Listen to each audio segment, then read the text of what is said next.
Basada en la novela clásica de Arthur Conan Doyle, la miniserie se ambienta a inicios del siglo XX, cuando el profesor y aventurero George Challenger descubre un pterosaurio en la selva amazónica. Si bien había matado a la criatura, su cadáver es arrastrado por las fuertes corrientes del río.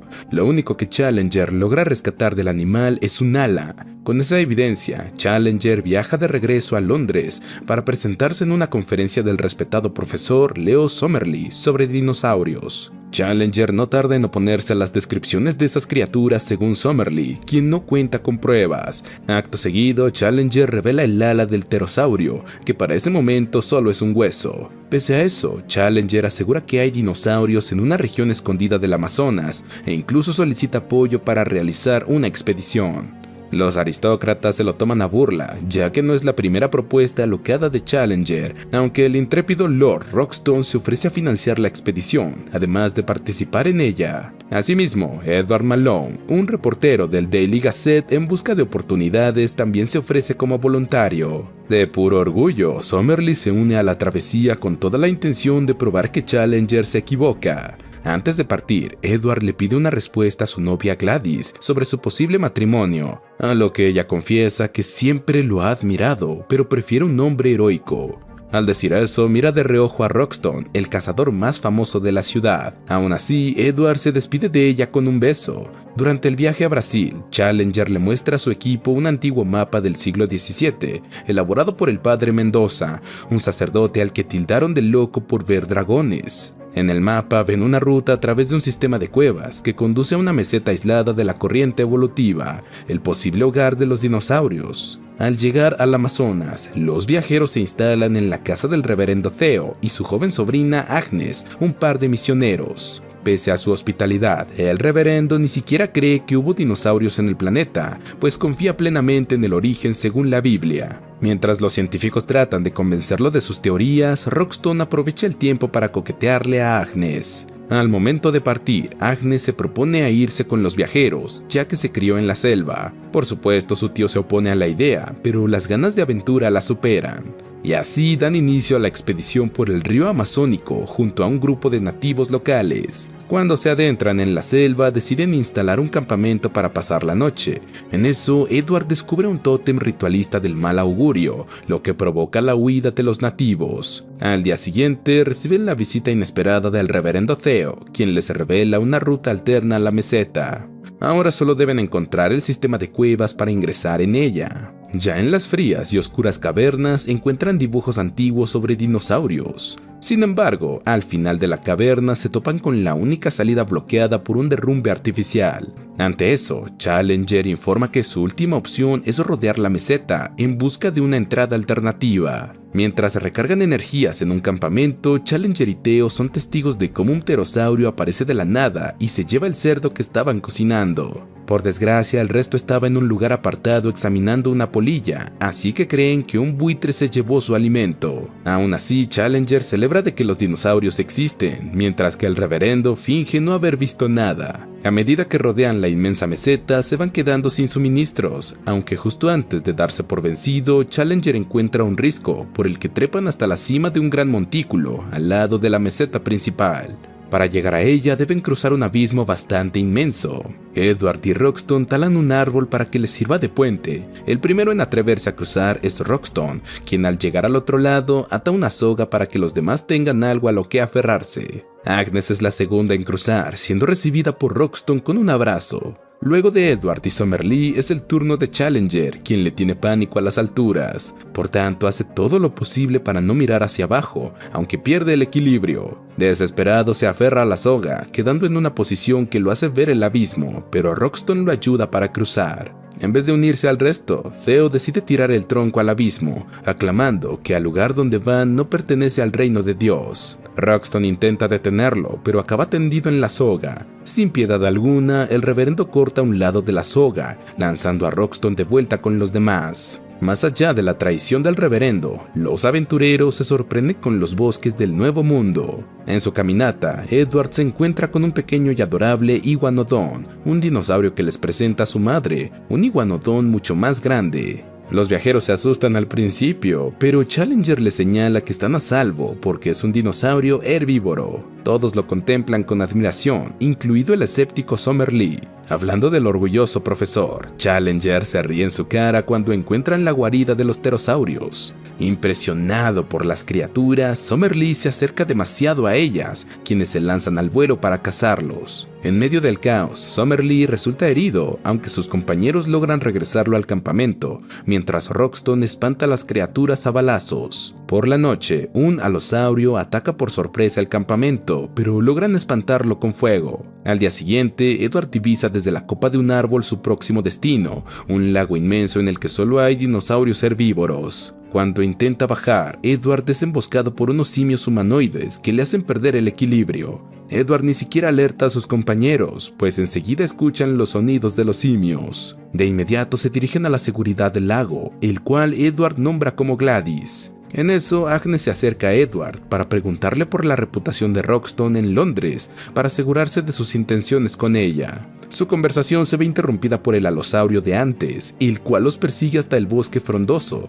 donde los aventureros se caen en una trampa de púas. Sin embargo, no sufren daño alguno, pues las púas son tan grandes como para matar a un dinosaurio. En este caso, el alosaurio. Si bien sienten alivio, Edward y Agnes se preguntan quién montó esta trampa. En su camino al campamento se encuentran con un rastro de sangre que los lleva hasta Roxton, quien les informa que fueron atacados por los hombres simio y secuestraron a los profesores. Al mismo tiempo, ven a un grupo de nativos acercándose en canoas. Cuando llegan a la orilla, Agnes se atreve a hablar con ellos, dado que los escuchó hablando un dialecto parecido al portugués, idioma que ella conoce. De esa forma descubre que los nativos consideran enemigos a los hombres simio, lo que los convierte en aliados. Mientras, Challenger y Summerlee son llevados por los hombres simio a un recinto de sacrificio, donde los primates asesinan a un nativo con una gran piedra y luego se devoran su cuerpo. Reconociendo que serán los próximos, Challenger y Summerlee se confiesan que siempre se han admirado mutuamente por sus cualidades únicas. Melancólico, Summerlee menciona que extrañará a su familia, mientras que Challenger le promete que los verá de nuevo. En vez de continuar con el otro indígena, los hombres simios se proponen a sacrificar a Summerlee, pero justo entonces aparecen al rescate sus compañeros y la tribu nativa.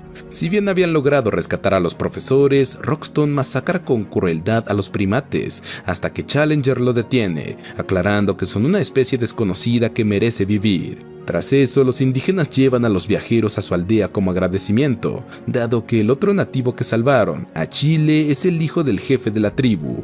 Al verlo, los indígenas identifican a Challenger como el Padre Mendoza, el creador original del mapa de la meseta. Entonces los indígenas los llevan a una capilla improvisada, donde descubren que el Padre Mendoza los inició en el cristianismo hace siglos. Además, el jefe les cuenta que recibieron una segunda visita mucho después del Padre Mendoza, solo que resultó en un hombre malvado que bloqueó el acceso a la cueva. En su convivencia con la tribu, Roxton se fija en la hija del jefe, Maria, quien, contrario a las otras mujeres con las que había estado, sabe luchar y cazar. Los indígenas se llevan de maravilla con sus nuevos huéspedes, tanto así que proponen sacrificar a hombre simio en su nombre. Enseguida, Challenger exige que detengan las masacres, pues esas criaturas representan el eslabón perdido entre el hombre y el simio. Como lo considera el sucesor del Padre Mendoza, el jefe de la aldea acata sus órdenes. Las próximas semanas, Challenger disfruta de su posición privilegiada en el pueblo, mientras que Summerlee inventa maneras cada vez más curiosas de volver a la civilización. Lo único que perturba la tranquilidad de los indígenas son los hombres simio cautivos,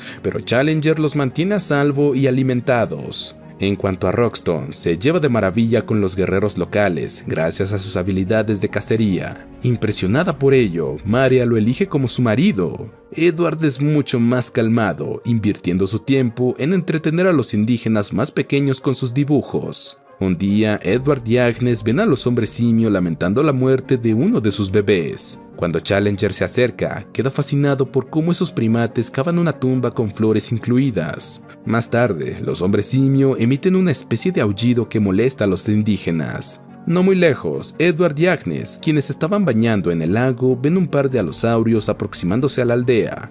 Los aullidos de los hombres simio eran una advertencia. Los alosaurios provocan muerte y destrucción en la tribu, mientras que los hombres simios se cubren con lodo para no ser detectados. En medio del caos, Edward y Agnes liberan a los primates, pero ellos se mantienen en su jaula y le echan lodo al reportero para salvarlo del alosaurio. Roxton le planta cara valientemente a la otra bestia, dándole un tiro certero en la cabeza. A su vez, el jefe le clava una lanza al alosaurio restante, aunque este lo manda a volar por los aires. El dinosaurio también hiere a Roxton con su cola, apartándolo de su rifle. Contra todo pronóstico, Edward recoge el rifle para ponerle fin de una vez por todas al alosaurio. En el ocaso de la batalla, una explosión se forma en la cueva. Se trata de Summer Lee, quien estuvo abriendo el antiguo pasadizo. En ese momento, los indígenas se lamentan de la pérdida de su jefe, quien en su lecho de muerte le dice a su hijo Achille que siempre tuvo razón sobre matar a los hombres simio mientras podían. No solo creen que ellos llamaron a los alosaurios, sino que también le echan la culpa a sus huéspedes. Ante el creciente odio de los nativos, Challenger y compañía deciden huir por las cuevas. En el camino, Roxton es apuñalado por un hombre simio que le guardó rencor desde la masacre. Con Maria como apoyo, Roxton se queda atrás para frenar a los indígenas. No obstante, Roxton acaba sucumbiendo ante su herida y el propio Achille detiene la persecución en respeto al cazador. Para ese punto, Challenger y los demás ya están de vuelta en su mundo, donde se topan con el reverendo Theo, quien estaba deambulando como un loco. Al ver a los viajeros, les confiesa que bloqueó la entrada de la cueva hace décadas, dado que ese otro mundo fue creado por el diablo. Challenger intenta recobrar el sentido del pobre hombre, solo para que éste le quitara su revólver y amenazara con matarlos. Enseguida, Summer Lee se lanza a confrontar al reverendo, resultando en un forcejeo que acaba con Theo disparándose a sí mismo. Pese a su locura, Agnes lamenta la muerte del hombre que la crió. Al volver a Inglaterra, Challenger y sus compañeros son recibidos como héroes. Sin embargo, Edward no encuentra rastros de Gladys, así que se dirige a su casa solo para descubrirla con su nuevo prometido. Ni siquiera le importó que llamara a un lago en su nombre. No obstante, Edward no se lo toma a mal e incluso le agradece. Luego, en una conferencia del museo, Challenger le presenta a la sociedad un espécimen vivo de pterosaurio, el cual se asusta por tantas cámaras y sale volando. Mientras el profesor trata de recapturarlo, los aristócratas apabullan al resto de viajeros, preguntándoles si en la meseta encontraron oro y cuándo podrán traer más dinosaurios. En ese momento, el pterosaurio se lanza a los cielos londinenses, algo que Summer Lee y Edward aprovechan para revelar que era un buitre amazónico muy bien entrenado. De nuevo, Challenger queda como un embustero, pero esta vez a voluntad, pues es la única manera de preservar la vida prehistórica en la meseta. Cuando los aristócratas se van decepcionados, Edward se reencuentra con Agnes, quien lo felicita por sacrificar su carrera por un propósito tan noble. En ese momento, Edward le confiesa que creía amar a Gladys por su estatus, pero se enamoró de Agnes desde que la conoció, sentimientos que ella corresponde con un beso. Por otro lado, vemos a Challenger discutiendo con Summer Lee su próximo gran hallazgo, que podría levantar su carrera, la ciudad perdida de Atlantis. De momento, el mundo prehistórico disfrutará de paz, una que será resguardada por Roxton, quien sobrevivió milagrosamente y vive en la aldea indígena con su esposa. Un final feliz para todos. Y así termina esta miniserie. Suscríbete, activa las notificaciones y gracias por ver.